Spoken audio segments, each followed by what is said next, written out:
दिल्ली के उपराज्यपाल रहे विनय कुमार सक्सेना को लेकर एक बार फिर से सियासत गर्म होती हुई नजर आ रही है। अक्सर चर्चाओं में रहते हैं वो। दरअसल अब दिल्ली की जगह उन्हें लद्दाख का उपराज्यपाल बनाया गया है, लेकिन इस बीच आम आदमी पार्टी के जो तमाम नेता हैं उन्होंने उनके पूरे कार्यकाल को लेकर ही गंभीर तरह के आरोप लगाए हैं, तमाम तरह के सवाल उठाए हैं। उनका कहना यह है कि उपराज्यपाल के तौर पर विनय कुमार सक्सेना का जो कार्यकाल था वो लगातार टकराव और अड़चनों से भरा रहा था। पूर्व की दिल्ली सरकार जब आम आदमी पार्टी की थी, उनका और एलजी का। सौरभ भारद्वाज ने सोशल मीडिया प्लेटफॉर्म एक्स पर पोस्ट करते हुए कहा, उन्होंने तंज कसा और कहा है कि एलजी साहब खुद को यमुना का सबसे बड़ा एक्सपर्ट बताते थे, लेकिन दिल्ली में यमुना की सफाई करा ही नहीं पाए।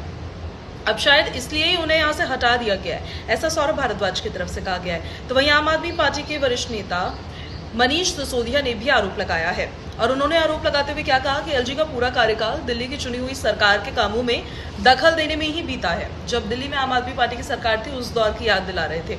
उनका कहना है दिल्ली सरकार की कई योजनाओं को तो उन्होंने रोका ही और फिर उसमें डिले भी कराया, देरी भी कराई। आम आदमी पार्टी के नेताओं का आरोप यह है कि मोहल्ला क्लिनिक जैसी योजना, सरकारी स्कूलों से जुड़े तमाम सुधार और दिल्ली सरकार की जो कई सामाजिक योजनाएं थी उनमें अड़चन लाए।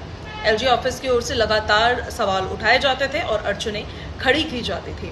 आम आदमी पार्टी के जो विधायक है संजीव झा, उन्होंने भी ट्वीट कर कहा कि एलजी और दिल्ली सरकार, उस दौरान की दिल्ली सरकार के बीच में टकराव की वजह से कई ऐसी जन कल्याणकारी योजनाएं थी जो प्रभावित हुई थी।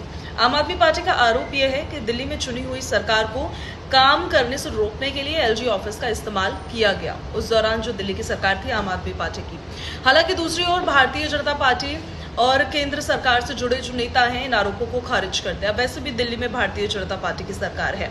उनका कहना यह है कि एलजी ने सिर्फ वही कदम उठाए जो संविधान और नियमों के तहत जरूरी थे, लेकिन सियासत में अब ये सवाल फिर से उठ रहा है कि दिल्ली में एलजी और आम आदमी पार्टी के बीच में जो टकराव था वो कहानी वैसे तो तभी खत्म हो गई थी जब दिल्ली में नई सरकार बीजेपी की आई थी, लेकिन उनके सवाल और आरोप खत्म कभी नहीं हुए, क्योंकि एलजी अधिकारी और उस दौरान की दिल्ली सरकार के बीच में जो टकराव हमेशा देखने को मिलता था वो हमेशा ही चर्चाओं का विषय बना रहता था।